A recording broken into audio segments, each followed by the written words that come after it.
ಆತ್ಮೀಯ ಪ್ರಥಮ PUC ವಿದ್ಯಾರ್ಥಿಗಳೇ, ಕಳೆದ ತರಗತಿಯಲ್ಲಿ ಜ್ಞಾನಾತ್ಮಕ ವಿಕಾಸದ ಹಂತಗಳನ್ನು ಹೇಳಿರ್ತಕ್ಕಂಥ ಜೀನ್ ಪಿಯಾಜೆ ಅವರ ಹಂತಗಳನ್ನು ನೋಡಿದ್ದಾಗಿದೆ. ಇವತ್ತಿನ ಒಂದು ಹೊಸ ಕಲಿಕಾ ಸಿದ್ಧಾಂತ ಅನ್ವೇಷಣಾ ಕಲಿಕಾ ಸಿದ್ಧಾಂತ, GS ಬ್ರೂನರ್ ಅವರು ರಚನೆ ಮಾಡಿರ್ತಕ್ಕಂಥ ಅನ್ವೇಷಣಾ ಕಲಿಕಾ ಸಿದ್ಧಾಂತವನ್ನು ಇವತ್ತು ನೋಡೋಣ.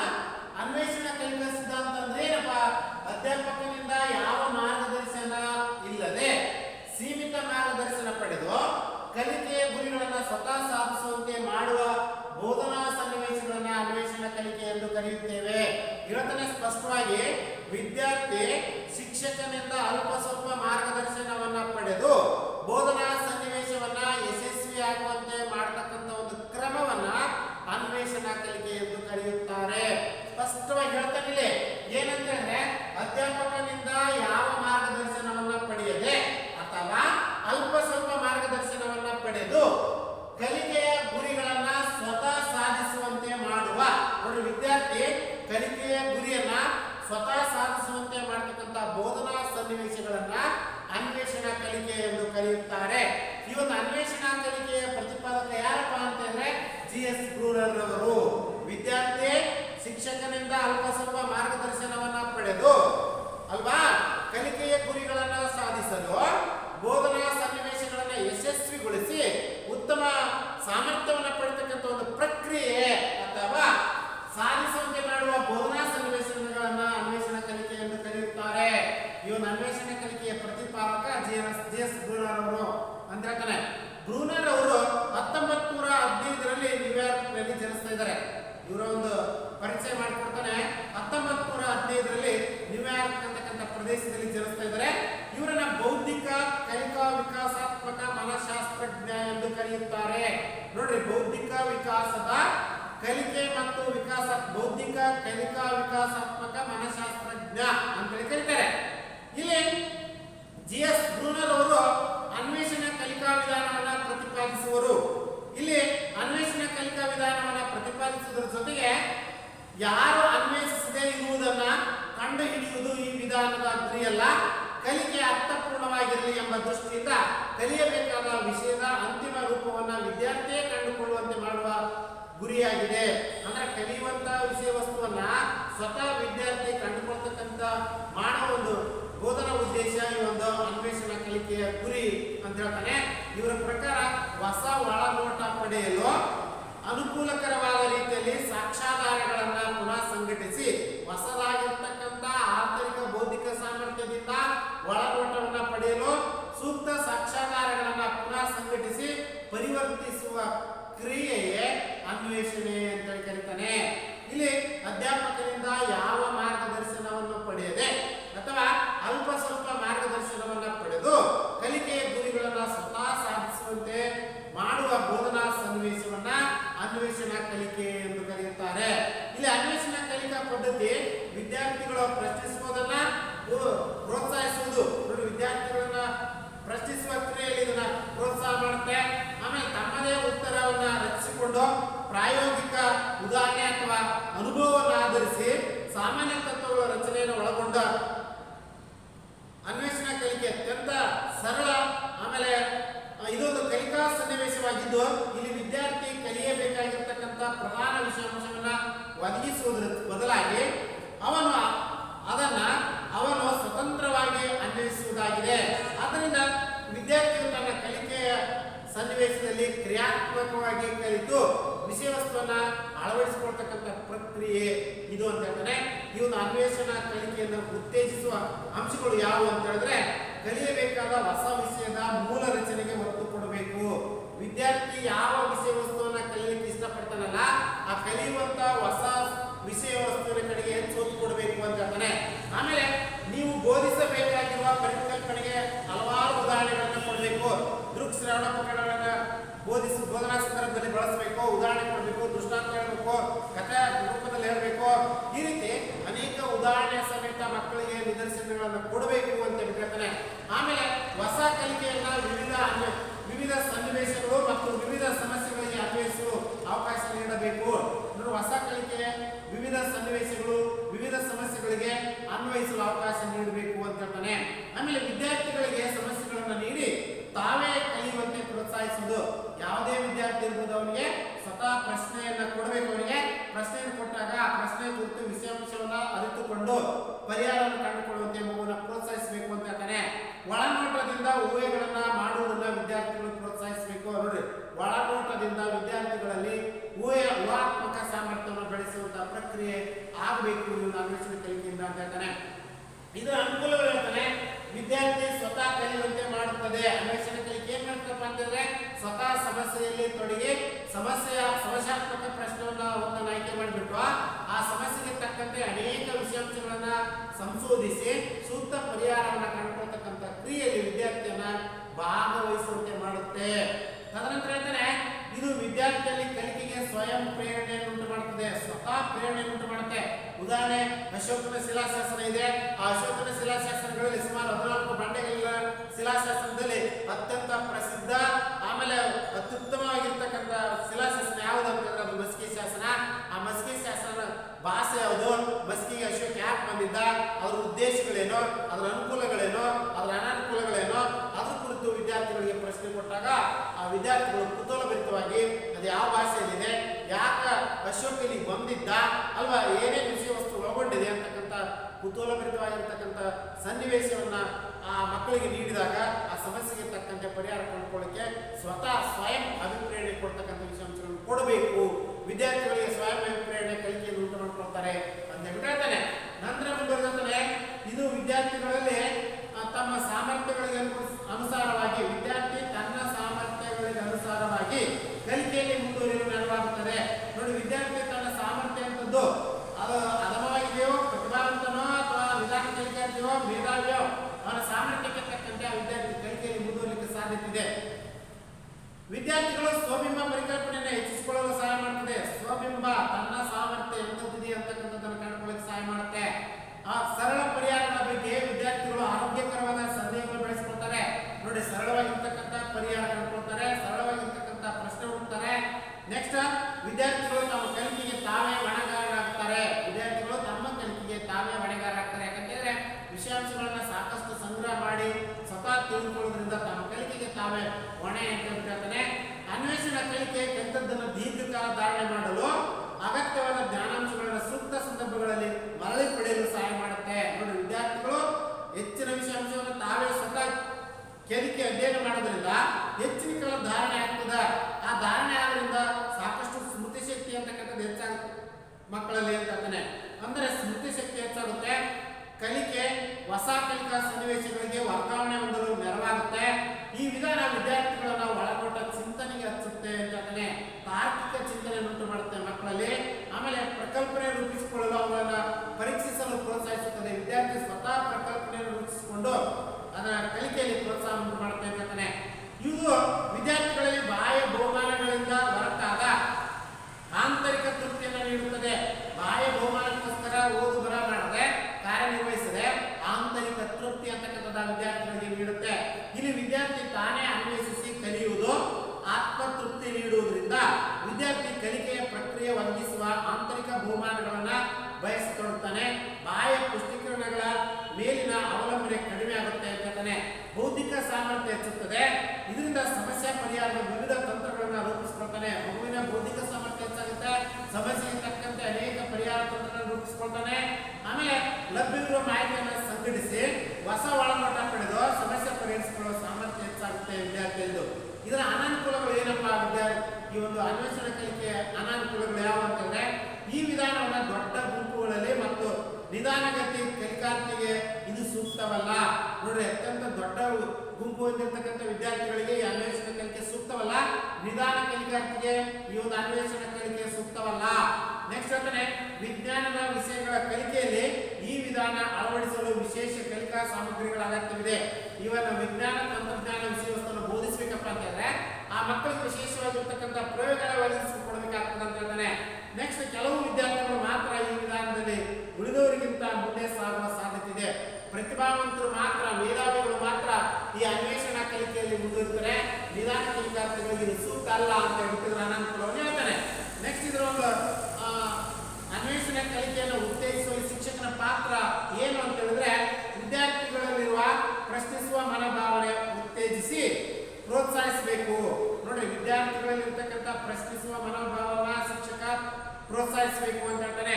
ನೆಕ್ಸ್ಟ್, ಈಗಾಗಲೇ ಒಪ್ಪಿಕೊಂಡಿರುವ ಸಿದ್ಧಾಂತವನ್ನು ಮರು ಪರೀಕ್ಷೆಗೆ ಒಳಪಡಿಸುವ ಅವಕಾಶ ಒದಗಿಸಿ. ನೋಡಿ, ಈಗಾಗಲೇ ಒಪ್ಪಿಕೊಂಡಿರ್ತಕ್ಕಂಥ ಸಿದ್ಧಾಂತವನ್ನ ಮರು ಪರೀಕ್ಷೆಗೆ ಒಳಪಡಿಸಲು ಅವಕಾಶ ಕೊಡಬೇಕು. ವಿದ್ಯಾರ್ಥಿ ಹೊಸ ವಿಚಾರ, ನವೀನ ಚಿಂತನೆಯಿಂದ ಕೂಡಿದ ವಿಚಾರ ಮಂಡಿಸಿದಾಗ ಅವನನ್ನ ಪುರಸ್ಕರಿಸಬೇಕು. ಹೊಸ ಹೊಸ ವಿಚಾರಗಳನ್ನ ಮಂಡಿಸಿದಾಗ ಆ ವಿದ್ಯಾರ್ಥಿಯನ್ನ ಪುರಸ್ಕರಿಸಬೇಕು, ಪ್ರೋತ್ಸಾಹಿಸಬೇಕು, ಹೊಗಳಬೇಕು ಅಂತ ಹೇಳ್ತಾನೆ. ನೆಕ್ಸ್ಟ್, ಬೋಧನೆಯಲ್ಲಿ ಅರ್ಥಪೂರ್ಣ ಬಿಡುಗಳನ್ನು ನೀಡಿ ವಿದ್ಯಾರ್ಥಿಗಳು ಆಲೋಚಿಸಿ ಹೊಸ ವಿಚಾರಗಳನ್ನ ಅಂತರ್ಗತ ಮಾಡಿಕೊಳ್ಳಲು ಅವಕಾಶ ಮಾಡಬೇಕು. ನೋಡಿ, ಹೊಸ ಹೊಸ ವಿಷಯಗಳನ್ನ ಅಂತರ್ಗತ ಮಾಡಿಕೊಳ್ಳಕ್ಕೆ ವಿದ್ಯಾರ್ಥಿಗಳಿಗೆ ಅವಕಾಶವನ್ನು ಕೊಡಬೇಕು. ತರಗತಿಯಲ್ಲಿ ವಿದ್ಯಾರ್ಥಿಗಳ ಮುಂದೆ ಅಂತರ್ಕ್ರಿಯೆಯನ್ನು ಪ್ರೋತ್ಸಾಹಿಸಿ ನೀವು ಅದರಲ್ಲಿ ಪಾಲ್ಗೊಳ್ಳುವ ಕೇವಲ ವೀಕ್ಷಕರಾಗಬೇಕು. ನೋಡಿ, ವಿವಿಧ ರೀತಿಯಾಗಿರ್ತಕ್ಕಂಥ ಸನ್ನಿವೇಶಗಳನ್ನು ವಿದ್ಯಾರ್ಥಿಗಳಿಗೆ ಒದಗಿಸಿಕೊಟ್ಟು ನೀವು ಪಾಲ್ಗೊಂಡು ವೀಕ್ಷಕರಾಗಿರಬೇಕು ಅದರಲ್ಲಿ ಅಂತ ಹೇಳ್ತಾನೆ. ತದನಂತರ ವಿದ್ಯಾರ್ಥಿ ಕೇಳಿದ ಉತ್ತಮ ಪ್ರಶ್ನೆಗೆ ಉತ್ತರ ಗೊತ್ತಿರದಿದ್ದಾಗ ಅದನ್ನು ಒಪ್ಪಿಕೊಂಡು ಸೂಕ್ತ ಮೂಲದಿಂದ ತಿಳಿಯಲು ಪ್ರೋತ್ಸಾಹಿಸಬೇಕು. ನೋಡಿ, ವಿದ್ಯಾರ್ಥಿ ಕೇಳಿರ್ತಕ್ಕಂಥ ಪ್ರಶ್ನೆಗೆ ಸೂಕ್ತ ಉತ್ತರ ಅವರಲ್ಲಿ ಇರಲಿಲ್ಲ ಅಂತ ಹೇಳಿದ್ರೆ ಅದರ ಕುರಿತು ಸೂಕ್ತವಾಗಿ ತಿಳ್ಕೊಂಡು ಒಂದು ವಿಷಯ ವಸ್ತುಗಳನ್ನ ಬೋಧಿಸಬೇಕು ಅಂತ ಹೇಳ್ತಾನೆ. ವಿದ್ಯಾರ್ಥಿಗಳ ಮೇಲೆ ಅಧಿಕಾರವಾಣಿಯಿಂದ ಒತ್ತಡ ಹೇರಬೇಡಿ. ವಿದ್ಯಾರ್ಥಿಗಳ ಕುತೂಹಲವನ್ನ ಕಡಿಮೆ ಮಾಡಬಾರದು. ಆಮೇಲೆ ಪಠ್ಯಪುಸ್ತಕದಲ್ಲಿರುವ ವಿಷಯಕ್ಕೆ ಮಾತ್ರ ಸೀಮಿತವಾಗದೆ ಅನೇಕ ದೃಷ್ಟಾಂತಗಳನ್ನ, ಕಥೆಗಳನ್ನ, ಹಾಸ್ಯಗಳನ್ನ ಮಕ್ಕಳಿಗೆ ಹೇಳ್ಕೊಡ್ಬೇಕು. ಪಠ್ಯ ಚಟುವಟಿಕೆಗಳನ್ನ ಏರ್ಪಡಿಸಬೇಕು, ಕ್ವಿಜ್ಗಳನ್ನ ಏರ್ಪಡಿಸಬೇಕು, ಆಮೇಲೆ ಡಿಬೇಟ್ ಕಾಂಪಿಟೇಷನ್ ಏರ್ಪಡಿಸಬೇಕು ಅಂತ ಹೇಳ್ತಾನೆ. ಆಮೇಲೆ ಪಠ್ಯಪುಸ್ತಕದಲ್ಲಿರ್ತಕ್ಕಂಥ ಕೇವಲ ಸ್ಮರಣೆ ಮಟ್ಟದ ಪ್ರಶ್ನೆಗಳಿಗೆ ಸೀಮಿತವಾಗದೆ, ಅಂದ್ರೆ ವಿದ್ಯಾರ್ಥಿಗಳು ನೆನಪಿಸಿಕೊಳ್ತಕ್ಕಂಥ ಸಾಮರ್ಥ್ಯಕ್ಕೆ ಸೀಮಿತವಾಗಿರದೆ ಅನ್ವಯ ಮಾದರಿಯ ಪ್ರಶ್ನೆಗಳ ಮೂಲಕ ಆಲೋಚನಾ ಮಟ್ಟವನ್ನು ಹೆಚ್ಚಿಸಬೇಕು. ಮಕ್ಕಳಿಗೆ ವಿಷಯ ವಸ್ತುವನ್ನ ಬೋಧನೆ ಮಾಡ್ತಕ್ಕಂಥ ಸಂದರ್ಭದಲ್ಲಿ ಶಿಕ್ಷಕ ಅವರ ಒಂದು ಅನ್ವಯ ಮಟ್ಟ, ಒಂದು ವಿಷಯಕ್ಕೂ ಮತ್ತೊಂದು ವಿಷಯಕ್ಕೂ ತೌಲನಿಕವಾಗಿ ಅಧ್ಯಯನ ಮಾಡ್ತಕ್ಕಂಥ ಮತ್ತು ಅನ್ವಯಿಸಿ ಅಧ್ಯಯನ ಮಾಡ್ತಕ್ಕಂಥ, ತಿಳಿದುಕೊಳ್ತಕ್ಕಂಥ ಸಾಮರ್ಥ್ಯವನ್ನು ಮಕ್ಕಳಿಗೆ ಬೋಧಿಸಬೇಕು ಅಂತ ಹೇಳ್ತಾನೆ. ನೆಕ್ಸ್ಟ್, ಪ್ರಭುತ್ವ ಕಲಿಕೆ. ಬೆಂಜಮಿನ್ ಎಸ್ ಬ್ಲೂಮ್ ರವರ ಪ್ರಭುತ್ವ ಕಲಿಕೆ. ಈ ಪ್ರಭುತ್ವ ಕಲಿಕೆಯ ಮಾದರಿಯನ್ನ ಪ್ರತಿಪಾದಿಸಿದವರು ಯಾರು ಅಂತ ಹೇಳಿದ್ರೆ ಬೆಂಜಮಿನ್ ಎಸ್ ಬ್ಲೂಮ್ ರವರು. ಇಲ್ಲಿ ತರಗತಿಗೆ ಬರುವ ಪ್ರತಿಯೊಬ್ಬ ವಿದ್ಯಾರ್ಥಿಯು ತನ್ನ ಅಭಿಕ್ಷಮತೆ, ಬುದ್ಧಿಶಕ್ತಿ ಯಾವುದೇ ಮಟ್ಟದಲ್ಲಿದ್ದರೂ ಸಹ ತರಗತಿಯಲ್ಲಿ ಕಲಿಸುವ ಎಲ್ಲಾ ವಿಷಯಗಳ ಮೇಲೆ ಪ್ರಭುತ್ವ ಸಾಧಿಸಬೇಕೆನ್ನುವುದು ಪ್ರಭುತ್ವ ಕಲಿಕೆಯ ಮೂಲ ಉದ್ದೇಶವಾಗಿದೆ. ಏನಪ್ಪಾ ಪ್ರಭುತ್ವ ಕಲಿಕೆಯ ಮೂಲ ಉದ್ದೇಶ? ಈ ಪ್ರಭುತ್ವ ಕಲಿಕೆ ಪ್ರತಿಪಾದಕರು ಯಾರು ಅಂತ ಹೇಳಿದ್ರೆ ಬೆಂಜಮಿನ್ ಎಸ್ ಬ್ಲೂಮ್ ರವರು. ತರಗತಿಗೆ ಬರತಕ್ಕಂತ ಪ್ರತಿಯೊಬ್ಬ ವಿದ್ಯಾರ್ಥಿ ಎಲ್ಲಾ ವಿಷಯ ವಸ್ತುವಿನ ಮೇಲೆ 75% 80% ಹಿಡಿತವನ್ನ ಸಾಧಿಸುವ ಕಲಿಕಾ ಪ್ರಕ್ರಿಯೆಯನ್ನ ಈ ಒಂದು ಪ್ರಭುತ್ವ ಪ್ರಾವೀಣ್ಯ ಕಲಿಕೆ ಹೊಂದಿದೆ ಅಂತ ಹೇಳ್ತಾ ಇದ್ದಾನೆ. ಇಲ್ಲಿ ಕಲಿಕಾ ತತ್ವದ ಮೂಲಗಳು ಯಾವಪ್ಪ? ಈ ಒಂದು ಪ್ರಭುತ್ವ ಕಲಿಕೆಯ ಮೂಲ ತತ್ವಗಳು ಅಂತಂದ್ರೆ ಪ್ರತಿಯೊಂದು ಮಗು ತನ್ನ ಜೀವನದಲ್ಲಿ ಬಳಸಬೇಕಾದಂತಹ ಸಂಗತಿಗಳು, ಕೌಶಲ್ಯಗಳ ಮೇಲೆ ಪ್ರಭುತ್ವ ಸಾಧಿಸಬೇಕು. ನೋಡಿ, ತನ್ನ ಜೀವನದಲ್ಲಿ ಪ್ರತಿಯೊಬ್ಬ ವಿದ್ಯಾರ್ಥಿ ಬಳಸಬೇಕಾದಂತಹ ಸಂಗತಿ, ಕೌಶಲ್ಯಗಳನ್ನ ಅದರ ಮೇಲೆ ಪ್ರಭುತ್ವವನ್ನು ಸಾಧಿಸಬೇಕು ವಿಷಯ ವಸ್ತು ಮೇಲೆ. ಆಮೇಲೆ ಪ್ರತಿಯೊಂದು ಮಗು ಸ್ವಾಭಾವಿಕವಾಗಿ ಸಂತೋಷವಾಗಿ ಪರಿಪೂರ್ಣವಾದ ಜೀವನ ಸಾಗಿಸಬೇಕು. ನೋಡ್ರಿ, ಪ್ರತಿಯೊಬ್ಬ ಮಗು ಸಂತೋಷಭರಿತವಾಗಿ ಜೀವನವನ್ನ ಸಾಗಿಸಬೇಕು ಅಂತ ಹೇಳ್ತಾನೆ. ಆಮೇಲೆ ಮಾನವ ಪ್ರಗತಿಯು ಪ್ರತಿಯೊಬ್ಬ ವ್ಯಕ್ತಿಯು ಅವನ ಪರಿಪೂರ್ಣ ಮಟ್ಟಕ್ಕೆ ವಿಕಾಸ ಹೊಂದುವುದರ ಮೇಲೆ ಅವಲಂಬಿಸುತ್ತದೆ. ನೋಡ್ರಿ, ಮಾನವನ ಪ್ರಗತಿ ಪ್ರತಿಯೊಬ್ಬ ವ್ಯಕ್ತಿ ಅವನು ಯಾವ ರೀತಿಯಾಗಿ ವಿಕಾಸ ಹೊಂದ್ತಾನೆ, ವಿಷಯ ವಸ್ತುವನ್ನು ಹೇಗೆ ಹಂಚಿಕೊಳ್ತಾನೆ, ಕುತೂಹಲಭರಿತ ಎಷ್ಟಿದೆ ಅವನಲ್ಲಿ, ವಿಕಾಸಾತ್ಮಕ ಗುಣಗಳು, ಬೌದ್ಧಿಕ ಪ್ರೌಢಿಮೆ ಹೇಗಿದೆ, ಅದರ ಮೇಲೆ ಅವನ ಮಾನವನ ಪರಿಪೂರ್ಣ ಪ್ರಗತಿ ಅಡಗಿದೆ ಅಂತ ಹೇಳ್ತಾನೆ. ಮಾನವನ ಸಮಾಜದ ಕಲ್ಯಾಣಕ್ಕಾಗಿ ಪ್ರತಿಯೊಬ್ಬ ವ್ಯಕ್ತಿಯಲ್ಲಿ ಪ್ರಬಲ ಸಾಮಾಜಿಕ ಪ್ರಜ್ಞೆ ವಿಕಾಸ ಅಗತ್ಯತೆ ಇದೆ. ನೋಡಿ, ಪ್ರತಿಯೊಬ್ಬ ವ್ಯಕ್ತಿಯಲ್ಲಿ ಸಮಾಜೀಕರಣ ಅಗತ್ಯತೆ ಇದೆ ಅಂತ ಹೇಳ್ತಾನೆ.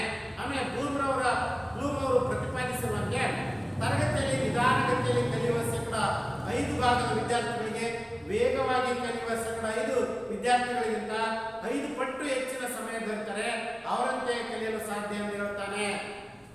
ಬ್ಲೂಮ್ ರವರು ಹೇಳ್ತಾರೆ, ನಿಧಾನ ಕಲಿಕಾರ್ಥಿಗಳಿಗೆ 5 ಪಟ್ಟು ಹೆಚ್ಚಿನ ಸಮಯ ಅವಕಾಶವನ್ನು ಕೊಟ್ಟಾಗ ಪ್ರತಿಭಾವಂತರು ಕೇವಲ 5 ಪಟ್ಟು ಅವಕಾಶ ಕೊಟ್ಟರೆ ಯಾವ ರೀತಿ ಕಲಿತಾರೋ, ಈ ಒಂದು ನಿಧಾನ ಕಲಿಕಾರ್ಥಿಗಳಿಗೆ ಪ್ರತಿಭಾವಂತರಿಗಿಂತಲೂ 5 ಪಟ್ಟು ಜಾಸ್ತಿ ಸಮಯವನ್ನು ಕೊಟ್ಟರೆ ಪ್ರತಿಭಾವಂತರ ಸಾಲಿನಲ್ಲಿ ನಿಧಾನಗತಿ ಕಲಿಕಾರ್ಥಿಗಳು ನಿಲ್ತಾರೆ ಅಂತ ಹೇಳ್ಬಿಟ್ಟು ಬ್ಲೂಮ್ ಅವರು ಸಂಶೋಧನೆ ಮುಖಾಂತರ ವ್ಯಕ್ತಪಡಿಸ್ತಾರೆ. ಇಲ್ಲಿ ಪ್ರಮುಖವಾಗಿ ವಿದ್ಯಾರ್ಥಿಗಳ ಕಲಿಕೆಯಲ್ಲಿ ಯಾವಾಗ ಎಲ್ಲಿ ತೊಂದರೆ ಕಂಡು ಬರುತ್ತದೆಯೋ ಆಗ ಸಹಾಯ ಮಾಡಬೇಕು. ಯಾವ ವಿದ್ಯಾರ್ಥಿಗೆ ಕಲಿಕೆಯಲ್ಲಿ ಎಲ್ಲಿ ತೊಂದರೆ ಕಂಡು ಬರುತ್ತೋ ಅವಾಗ ಶಿಕ್ಷಕನಾದಂತವನು ಸಹಾಯ ಮಾಡಬೇಕು ಅಂತ ಹೇಳ್ತಾನೆ. ತದನಂತರ ಮುಂದುವರೆದಾನೆ, ವಿದ್ಯಾರ್ಥಿಗಳಿಗೆ ಕಲಿಯಲು ಅವರಿಗೆ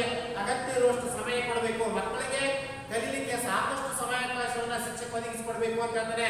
ತದನಂತರ ವಿದ್ಯಾರ್ಥಿ ಏನನ್ನು ಕಲಿಯಬೇಕು ಮತ್ತು ಯಾವ ಮಟ್ಟದಲ್ಲಿ ಕಲಿಯಬೇಕು ಎಂಬುದನ್ನು ಸ್ಪಷ್ಟವಾಗಿ ನಿರೂಪಿಸಬೇಕು. ಎಷ್ಟು ವಿಷಯವನ್ನು ಕಲಿತುಕೊಳ್ಳಬೇಕು, ಯಾವ ವಿಷಯವನ್ನು ಅರಿತುಕೊಳ್ಳಬೇಕು ಅಂತಕ್ಕಂಥದ್ದನ್ನು ಸ್ಪಷ್ಟವಾಗಿ ನಿರೂಪಿಸಬೇಕು ಶಿಕ್ಷಕ. ನೆಕ್ಸ್ಟ್ ಬ್ಲೂಮ್ ಅವರ ಪ್ರಕಾರ ಕಲಿಕೆಗೆ ಪೂರಕವಾದಂತಹ ಸನ್ನಿವೇಶಗಳನ್ನ ದೊರೆತಲ್ಲಿ 95% ವಿದ್ಯಾರ್ಥಿಗಳು ಶಾಲೆಗಳಲ್ಲಿ 20% ವಿದ್ಯಾರ್ಥಿಗಳು ಮಾತ್ರ ಈ ಒಂದು ತಲುಪಲು, ಈ ಕಲಿಕೆಯಲ್ಲಿ ತಲುಪಲು ಮುಂದುವರಿಯಲು ಸಾಧ್ಯ ಆಗುತ್ತೆ ಅಂತ ಹೇಳ್ತಾನೆ. ಈ ಮಟ್ಟವನ್ನು ತಲುಪಲು ಸಾಧ್ಯವಿದೆ ಅಂತ ಹೇಳ್ತಾನೆ.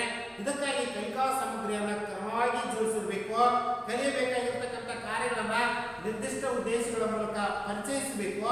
ಪ್ರತಿಯೊಬ್ಬ ವಿದ್ಯಾರ್ಥಿಯು ತನ್ನದೇ ಆದ ವೇಗದಲ್ಲಿ ಕಲಿಯಲು ಸಾಕಷ್ಟು ಸಮಯಾವಕಾಶ ಕೊಡಬೇಕು ಅಂತ ಹೇಳ್ತಾನೆ. ಪ್ರಭುತ್ವ ಕಲಿಕೆ ಅತಿ ಮುಖ್ಯ ಅಂಶ ಪರಿಹಾರಾತ್ಮಕ ಬೋಧನೆ, ನಿರಂತರ ಮೌಲ್ಯಮಾಪನ. ಇದು ಮುಖ್ಯ ಉದ್ದೇಶ ಏನಪ್ಪಾ ಅಂತಂದ್ರೆ ಪರಿಹಾರಾತ್ಮಕ ಬೋಧನೆ, ನಿರಂತರ ಮೌಲ್ಯಮಾಪನ. ಇದು ಬೋಧನೆಯ ಉದ್ದಕ್ಕೂ ಕ್ರಮವಾಗಿ ನಡೆಯಬೇಕು. ಒಬ್ಬ ಶಿಕ್ಷಕನ ಬೋಧನೆಯ ಉದ್ದಕ್ಕೂ ನಿರಂತರ ಮೌಲ್ಯಮಾಪನ, ನಿರಂತರ ಪರಿಹಾರಾತ್ಮಕ ಬೋಧನೆ ಅಂತಕ್ಕಂಥದ್ದು ಸಾಗಬೇಕು ಅಂತ ಹೇಳ್ತಾನೆ. ಪ್ರತಿ ಘಟಕ ಬೋಧನೆಯ ನಂತರವೂ ಒಂದು ಘಟಕ ಪರೀಕ್ಷೆ ಇರಬೇಕು. ನೋಡ್ರಿ, ಪ್ರತಿ ಪಾಠ ಮುಗಿದ ತಕ್ಷಣ ಪರೀಕ್ಷೆ ಏರ್ಪಡಿಸಬೇಕು ಅಂತ ಹೇಳ್ತಾನೆ. ಇದರ ಮುಖ್ಯ ಉದ್ದೇಶ ವಿದ್ಯಾರ್ಥಿಯು ನಿರ್ದಿಷ್ಟ ಕ್ಷೇತ್ರದಲ್ಲಿ ಪ್ರಭುತ್ವ ಗಳಿಸಿದ್ದಾನೆಯೇ ಇಲ್ಲವೇ. ವಿದ್ಯಾರ್ಥಿ ಒಂದು ವಿಷಯ ವಸ್ತುವಿನ ಮೇಲೆ 95% ಪ್ರಭುತ್ವ ಸಾಧಿಸುವ ಗುರಿಯನ್ನು ಸಾಧಿಸುವುದೇ ಈ ಪ್ರಭುತ್ವ ಕಲಿಕೆಯ ಮುಖ್ಯ ಉದ್ದೇಶ. ಪ್ರಭುತ್ವ ಕಲಿಕೆ ಅಂದ್ರೆ ಏನು ಅಂತ ಹೇಳ್ತಾನೆ. ವಿದ್ಯಾರ್ಥಿ ಶಾಲೆಗೆ ಬಂದಾಗ ಎಲ್ಲಾ ವಿಷಯ ವಸ್ತುಗಳ ಮೇಲೆ 95% ಪ್ರಭುತ್ವವನ್ನು ಸಾಧಿಸುವ ಪ್ರಕ್ರಿಯೆಯನ್ನ ಪ್ರಭುತ್ವ ಕಲಿಕೆ ಎಂದು ಕರೆಯುತ್ತಾನೆ. ಯಾರೋ ಜೆ.ಎಸ್. ಬ್ಲೂಮ್ ಅವರು. ಇಲ್ಲಿ ಇದರ ಒಂದು ಶೈಕ್ಷಣಿಕ ನಿಯತಾಂಕಗಳು ಏನಪ್ಪಾ ಅಂತಂದ್ರೆ ಪ್ರಭುತ್ವ ಕಲಿಕೆಯು ವಿಶಿಷ್ಟವಾದ ಮತ್ತು ವೈಯಕ್ತೀಕರಣಗೊಳಿಸುವ ಬೋಧನೆ. ನೋಡಿ, ವೈಯಕ್ತಿಕ ಬೋಧನೆ ಅಂತ ಹೇಳ್ತಾನೆ. ಮಗು ಯಾವ ಸಾಮರ್ಥ್ಯದಲ್ಲಿ ಕಡಿಮೆ ವಿಶೇಷ ಸಾಮರ್ಥ್ಯ ಹೊಂದಿದೆ, ಆ ಕಡಿಮೆ ಮಟ್ಟದ ಸಾಮರ್ಥ್ಯವನ್ನು ಹೆಚ್ಚಿಸಿಕೊಳ್ಬೇಕಾಗಿತ್ತಂದ್ರೆ ವೈಯಕ್ತಿಕ ಬೋಧನೆ ಮಾಡಬೇಕು ಮಕ್ಕಳಿಗೆ ಅಂತ ಹೇಳ್ತಾನೆ. ಆಮೇಲೆ ಈ ವಿಧಾನವು ಬೆಂಜಮಿನ್ ಬ್ಲೂಮ್ ಅವರ ಪ್ರಭುತ್ವ ಕಲಿಕಾ ಮಾದರಿಯನ್ನು ಆಧರಿಸಿ ಮಕ್ಕಳ ಸಾಧನೆ ಹೆಚ್ಚಿಸಲು ವ್ಯತ್ಯಾಸವನ್ನು ಒಳಗೊಂಡ ಬೋಧನಾ ಅಡಚಣೆಗಳನ್ನ ಪದ್ಧತಿಗಳಾಗಿ ಬಳಸಲು ಮಾದರಿ ತತ್ವವನ್ನು ನೀಡಬೇಕು ಅಂತ ಹೇಳ್ತಾರೆ. ಅಂದ್ರೆ ಎಲ್ಲೆಲ್ಲಿ ತೊಂದರೆಗಳನ್ನ ಅನುಭವಿಸ್ತಾರೋ ಮಗು ಆ ತೊಂದರೆಗೆ ತಕ್ಕಂತೆ ಸೂಕ್ತ ಪರಿಹಾರ ಕೊಡಬೇಕು ಶಿಕ್ಷಕ. ಆಮೇಲೆ ಪ್ರಭುತ್ವ ಕಲಿಕೆಯು ತನ್ನದಾದ ತತ್ವಗಳನ್ನ, ಪಠ್ಯಕ್ರಮ ರಚನೆಯನ್ನ, ಬೋಧನಾ ಮಾದರಿಗಳನ್ನ ಮೌಲ್ಯಮಾಪನ ಮಾಡುವುದು ಮತ್ತು ಉತ್ತಮ ಬೋಧನಾ ವಿಧಾನಗಳನ್ನು ಒಳಗೊಂಡಿದೆ. ಶಿಕ್ಷಕರು ವಿದ್ಯಾರ್ಥಿಗಳಿಗೆ ಕಲಿಸಬೇಕಪ್ಪ ಅಂತಂದ್ರೆ ಉತ್ತಮ ಬೋಧನಾ ಪದ್ಧತಿಯನ್ನ, ದೃಷ್ಟಾಂತಗಳನ್ನ, ಆಮೇಲೆ ತತ್ವಗಳನ್ನ, ಆಮೇಲೆ ಶ್ರವಣ ಪ್ರಕರಣಗಳನ್ನು ನೀಡುವ ಮುಖೇನ ಸೂಕ್ತ ಉದಾಹರಣೆಗಳನ್ನು ಕೊಡ್ತಾ ಬೋಧಿಸಬೇಕು ಅಂತ ಹೇಳ್ತಾನೆ. ಬದಲಾಗುತ್ತಿರುವ ವಿಷಯಾಂಶದ ಮೇಲೆ ಬೆಳಕು ಚೆಲ್ಲುವ ಬದಲಾಗಿ ಅದರ ಮೇಲೆ ಪ್ರಭುತ್ವ ಸಾಧಿಸುವ ಪದ್ಧತಿಗಳು ಮತ್ತು ಅಂತಹ ಪ್ರಕ್ರಿಯೆಗಳನ್ನು ಅಭಿವೃದ್ಧಿಪಡಿಸುವುದಕ್ಕೆ ಮಾತ್ರ ನೀಡುತ್ತೆ. ಆಮೇಲೆ ಮುಂದುವರೆಯುತ್ತದೆ ಪರಿಕಲ್ಪನೆಗಳನ್ನ ಕಲಿಕೆ ವಿದ್ಯಾರ್ಥಿಗಳು ತಮ್ಮ ಕಲಿಕಾ ಅನುಭವಗಳನ್ನ ಸಂಪದ್ಭರಿತ ಚಟುವಟಿಕೆಗಳ ಮೂಲಕ ಅಂದರೆ ವಿಶೇಷ ಯೋಜನೆಗಳು, ವರದಿಗಳು, ಶೈಕ್ಷಣಿಕ ಆಟಗಳು, ಸಮಸ್ಯಾ ಪರಿಹಾರ ಚಟುವಟಿಕೆಗಳಲ್ಲಿ ಮುಂದುವರಿತವೆ ಅಂತ ಹೇಳ್ತಾನೆ. ಪರಿಕಲ್ಪನೆಯ ಜೊತೆಗೆ ಅನುಭವ ಬಯಸುವ ವಿದ್ಯಾರ್ಥಿಗಳು ಮರುಸೂಚನೆಗಳನ್ನು ಸರಿಪಡಿಸುವ ಚಟುವಟಿಕೆಗಳೊಂದಿಗೆ ಜೋಡಿಸಿ ಕಲಿಕಾ ಸವಾಲುಗಳಿಗೆ ಮಾರ್ಗದರ್ಶನ ಪಡೆದುಕೊಳ್ಳುತ್ತಾರೆ. ಅಂದ್ರೆ ವಿಷಯ ವಸ್ತುವನ್ನ ಮರು ಜೋಡಿಸಿ ಕಲಿಕಾ ಚಟುವಟಿಕೆಯಲ್ಲಿ ಮಾರ್ಗದರ್ಶನ ಪಡೆಯಲಿಕ್ಕೆ ಅವಕಾಶ ಇದೆ ಅಂತ ಹೇಳ್ತಾನೆ. ನೆಕ್ಸ್ಟ್ ಇನ್ನು ಮುಂದುವರೆದು ಹೇಳೋದಾದ್ರೆ ಕಲಿಕಾ ಗುರಿಗಳು, ದರ್ಜೆಗಳು, ಬೋಧನೆ ಅಥವಾ ಆಚರಣೆಯ ಅವಕಾಶಗಳು, ಆಮೇಲೆ ಇಲ್ಲಿ ಮಕ್ಕಳು ವಿಮರ್ಶಾತ್ಮಕ ಚಿಂತನೆಯನ್ನು ಬೆಳೆಸ್ಕೊಳ್ತಾರೆ ಅಂತ ಹೇಳ್ತಾನೆ. ಆಮೇಲೆ ಪ್ರಭುತ್ವ ಕಲಿಕೆಯ ತರಗತಿಯ ಪರಿಣಾಮ ನಿರೀಕ್ಷಣೆಯು ವಿದ್ಯಾರ್ಥಿಗಳ ಹೆಚ್ಚಿನ ಸಾಧನೆ. ನೋಡಿಲಿ, ಪರಿಹಾರಾತ್ಮಕ ಸಾಮರ್ಥ್ಯ ಬೆಳೆಸ್ಕೊತಾನೆ, ತಾರ್ಕಿಕ ಸಾಮರ್ಥ್ಯ ಬೆಳೆಸ್ಕೊತಾನೆ, ಆಮೇಲೆ ಹೆಚ್ಚಿನ ಸಾಧನೆ ಮಾಡ್ತಕ್ಕಂಥ ಸಾಮರ್ಥ್ಯವನ್ನು ಈ ಒಂದು ಕಲಿಕೆಯಲ್ಲಿ ಬೆಳೆಸ್ಕೊತಾನೆ ವಿದ್ಯಾರ್ಥಿ. ಕಲಿಕಾಂಶಗಳ ಹೋಲಿಕೆ, ಕಲಿಕಾ ಚಟುವಟಿಕೆಯಲ್ಲಿ ಭಾಗವಹಿಸುವಿಕೆ, ಆಮೇಲೆ ಮನೋಪ್ರವೃತ್ತಿಯ ಮೇಲೆ ಧನಾತ್ಮಕ ಪರಿಣಾಮ ಬೀರುತ್ತೆ ಈ ಒಂದು ಪ್ರಭುತ್ವ ಕಲಿಕೆ ಅಂತ ಹೇಳ್ತಾನೆ. ಈ ರೀತಿ ಪ್ರಭುತ್ವ ಕಲಿಕೆ ಅಂತಕ್ಕಂಥದ್ದು ತನ್ನದೇ ಆಗಿರ್ತಕ್ಕಂಥ ವಿಶಿಷ್ಟ ಸಾಮರ್ಥ್ಯವನ್ನು ಒಳಗೊಳ್ಳುವುದರ ಮುಖೇನ ವಿದ್ಯಾರ್ಥಿಗಳಲ್ಲಿ ತಾರ್ಕಿಕ ಸಾಮರ್ಥ್ಯ, ಆ ಉತ್ತಮ ಸಾಧನಾ ಸಾಮರ್ಥ್ಯ, ಆಮೇಲೆ ಪರಿಹಾರ ಕಂಡುಕೊಳ್ತಕ್ಕಂಥ ಸಾಮರ್ಥ್ಯ, ಹೆಚ್ಚಿನ ವಿಷಯ ವಸ್ತುಗಳ ಮೇಲೆ 95% ಪ್ರಭುತ್ವವನ್ನು ಸಾಧಿಸುವ ಕಲಿಕೆ ಇದು ಪ್ರಭುತ್ವ ಪ್ರಾವೀಣ್ಯ ಕಲಿಕೆ ಅಂತ ಹೇಳ್ಬಿಟ್ಟು ಬ್ಲೂಮ್ ಅವರು ಕರೀತಾರೆ.